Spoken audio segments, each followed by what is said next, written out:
आज मैं बात करूंगा एक ऐसे कॉन्सेप्ट के बारे में जिसको नेचर ने हमें हमेशा से दिया हुआ है, लेकिन हमारा ध्यान उस तरफ कभी जाता ही नहीं है। वो कॉन्सेप्ट है पॉज का, मतलब एक विराम का, स्टॉप का।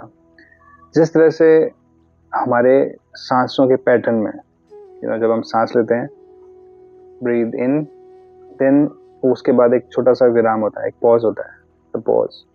फिर हम ब्रीद आउट करते हैं, then there is a pause.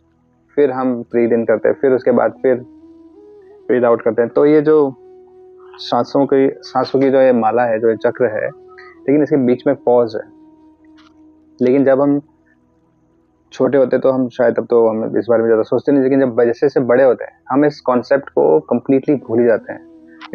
The concept of pausing, एक विराम लेने का, एक छोटा सा विराम हमेशा से होना चाहिए। और उसी विराम में सारा सत्य छुपा हुआ है, उसी विराम में सारा रहस्य छुपा हुआ है।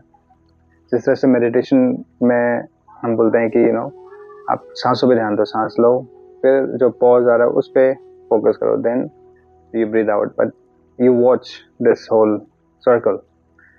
तो जो, and with this I think nature want to tell us that we always should take a pause, मतलब हमें हमेशा एक विराम अपने जीवन में लाना चाहिए।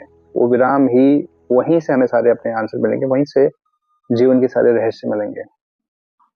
It's a thought that just came. I thought I should share. So please let me know what you think about it.